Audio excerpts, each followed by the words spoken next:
کیونکہ آج اللہ کے نبی صلی اللہ علیہ وسلم کو انتقال ہوئے، اس دنیا سے رخصت ہوئے، 1444 سال گزر چکے ہیں، لیکن یہ امت اتنی بدنصیب ہے کہ آج تک اسے یہ نہیں پتا ہے کہ ہمارے نبی صلی اللہ علیہ وسلم نماز کیسے پڑھتے تھے، ہمارے نبی محمد صلی اللہ علیہ وسلم نیت کہاں باندھا کرتے تھے۔ اسی لیے آج اس خطبہ جمعہ میں آپ لوگوں کے سامنے بات رکھوں گا،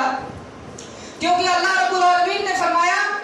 یا ایھا الذین آمنوا ادخلوا فی السلم کافہ، اے ایمان والو تم اسلام کے اندر داخل ہو جاؤ۔ اور کس قدر داخل ہو گئے؟ جس طریقے سے صحابہ اکرام رضوان اللہ تعالی علیہ اجمعین داخل ہوئے، کیونکہ اللہ کے نبی نے فرمایا ما انا علیہ و صحابی،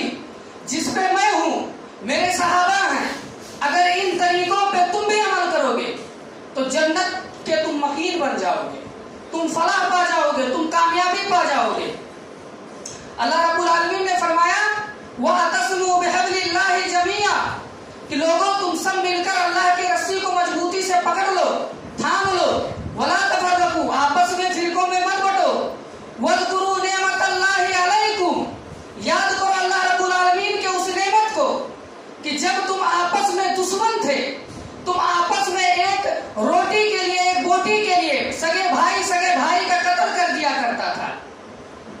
بیٹا پیدا ہونے کے بعد اسے قتل کر دیا جاتا تھا کہ یہ میرے ساتھ بیٹھ کر کھانا کھائے گا، اور لڑکیوں کو زندہ دفن کر دیا جاتا تھا۔ نبی صلی اللہ علیہ وسلم کے آنے سے پہلے لڑکیوں کو زندہ دفن کر دیا جاتا تھا، اولاد کو اس ڈر سے قتل کر دیا کرتے تھے کہ یہ بڑے ہو کر میرے ساتھ کھانا کھائے گا۔ یاد کرو تم اللہ کے اس نعمت کو، وَاذْكُرُوا نِعْمَتَ اللَّهِ عَلَيْكُمْ إِذْ كُنْتُمْ أَعْدَاءً فَأَلَّفَ بَيْنَ قُلُوبِكُمْ، کہ اللہ رب العالمین نے تمہارے درمیان اپنے نبی کو بھیج کر تم سب کو آپس میں بھائی بنا دیا۔ حدیثوں کے اندر آتا ہے کہ سعد ابن ربیع رضی اللہ تعالیٰ عنہ، جب عبد الرحمن ابن عوف رضی اللہ تعالیٰ عنہ جب مکے سے ہجرت کر مدینہ تشریف لائے تو ان کا بھائی چارہ اللہ کے نبی صلی اللہ علیہ وسلم سعد ابن ربیع سے کراتے۔ سعد ابن ربیع کہتے ہیں کہ عبد الرحمن، اللہ کے رسول صلی اللہ علیہ وسلم نے آپ کو میرا بھائی بنایا ہے، یہ میرے جائیداد ہے، یہ میرا کھیت ہے، میرا گھر ہے، اے عبد الرحمن اس گھر کو میں 2 حصوں میں تقسیم کرتا ہوں، ایک حصہ آپ لے لیجئے اور ایک حصہ میں لے لیتا ہوں، میرے 4 بیوی ہیں، میں ان کو طلاق دیتا ہوں، اور عدت گزارنے کے بعد اے میرے بھائی تم اس سے نکاح کر لو۔ عبد الرحمن بن عوف رضی اللہ تعالیٰ عنہ کہتے ہیں کہ اے میرے بھائی، میں یہاں تمہارے زمین اور جائیداد میں حصہ لینے کے لیے نہیں آیا ہوں، نہ کوئی رشتہ داری ہے، کچھ بھی نہیں ہے ان کے درمیان، صرف اللہ کے رسول صلی اللہ علیہ وسلم کا ایک زبان ہے، ایک کلمہ ہے، اور اس کلمے کے اوپر صحابہ اکرام رضی اللہ تعالیٰ عنہ کس قدر متفق ہو گئے کہ مدینہ سے، مکے سے آنے والے یہ بھائی تمہارے مہاجرین، اے انصاریوں یہ تمہارے بھائی ہیں، صرف نبی علیہ السلام کا ایک کلمہ ہے، صحابہ انہیں اپنے زمین اور جائیداد میں حصہ دینے کے لیے تیار ہوئے۔ تو اسی چیز کو اللہ رب العالمین نے کہا کہ یاد کرو اللہ کے اس نعمت کو جب تم آپس میں دشمن تھے اور اللہ نے اپنے نبی کو بھیج کر تم سب کو آپس میں بھائی بنا دیا۔ پھر حضرت عبد الرحمن بن عوف رضی اللہ تعالیٰ عنہ کہتے ہیں میرے بھائی تم مجھے بازار کا راستہ بتا دو، انہیں بازار کا راستہ بتا دیا گیا، گئے عبد الرحمن بن عوف وہاں پر بزنس کرتے ہیں، گھی اور پنیر کا بزنس کرتے ہیں، اور کچھ ہی دن کے اندر وہ صحابی رسول شادی کر لیتے ہیں، اور شادی کرنے کے بعد مدینہ کے اندر سب سے مالدار شخص بن گئے۔ تو وہ تجارت کرو جس میں اللہ کی خوشنودی ہو، اللہ کی رضا حاصل ہو، وہ بزنس نہیں جو آدمی کاٹا کوٹی داڑھی ڈوڑا مار کے کماتا ہے، اللہ رب العالمین کے یہاں وہ سب نہیں چلتا ہے، وہ دنیا میں چلتا ہے، اللہ یہاں کچھ نہیں چلتا ہے۔ پھر اللہ کے نبی صلی اللہ علیہ وسلم بیٹھے ہیں، ایک مسافر آتا ہے، کہتا ہے اللہ کے رسول میں بھوکا ہوں، مجھے کھانا کھلائیے۔ اللہ کے نبی صلی اللہ علیہ وسلم ایک صحابی کے لیے ہے کہ نہیں ہے؟ صحابہ اکرام جاتے ہیں، کہتے ہیں ہر گھر سے اللہ کے نبی صلی اللہ علیہ وسلم کے 9 بیویاں حیات تھیں اس وقت، 9 بیویاں کے یہاں سے جواب ملتا ہے کہ اللہ کے رسول سے کہہ دو صرف پانی اور کھجور کے علاوہ کچھ نہیں ہے گھر میں۔ اللہ کے رسول صلی اللہ علیہ وسلم فرماتے ہیں کہ کون ہے وہ صحابی، کون ہے وہ شخص جو آج میرے مہمان کو کھانا کھلائے؟ اتنے میں ابو طلحہ انصاری رضی اللہ تعالیٰ عنہ اٹھتے کہتے ہیں اللہ کے رسول میں آپ کے مہمان کو میں کھانا کھلاؤں گا۔ گھر پر لے کر جاتے ہیں، ابو طلحہ کی بیوی ام سلیم رضی اللہ تعالیٰ عنہ گھر میں موجود ہیں۔ کہتے ہیں ابو طلحہ کہتے ہیں بیوی گھر میں کچھ کھانے کے لیے ہے؟ کہا گھر میں کھانے کے لیے کچھ بھی نہیں ہے، صرف بچوں کا اتنا کھانا رکھا ہوا ہے، اور تم مہمان لے آئے۔ ابو طلحہ کہتے ہیں کہ یہ میری بیوی ام سلیم یہ وہ شخص ہے، وہ یہ انسان ہے کہ جس کو اللہ کے نبی صلی اللہ علیہ وسلم نے میرے گھر پر بھیجا۔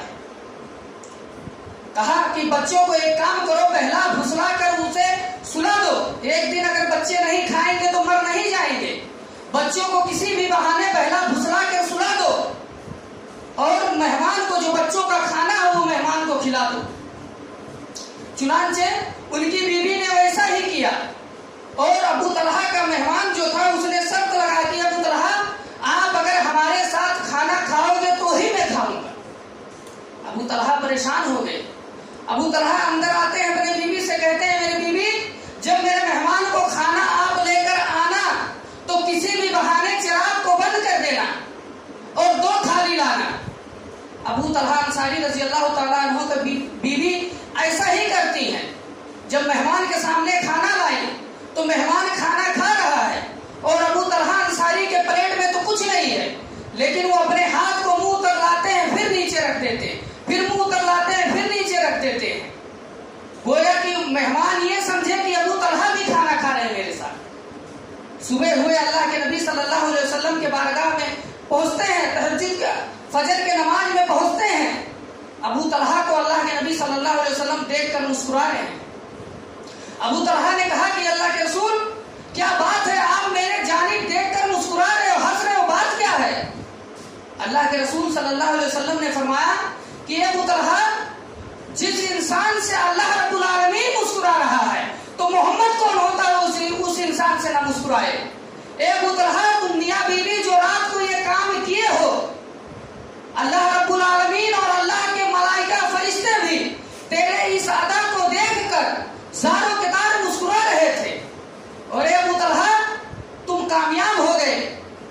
تو یہ صحابہ اکرام تھے جو نہ کوئی رشتہ داری تھی، کچھ بھی نہیں تھا ان کے درمیان، صرف ایک نبی صلی اللہ علیہ وسلم کا زبان مبارک سے ایک کلام نکلا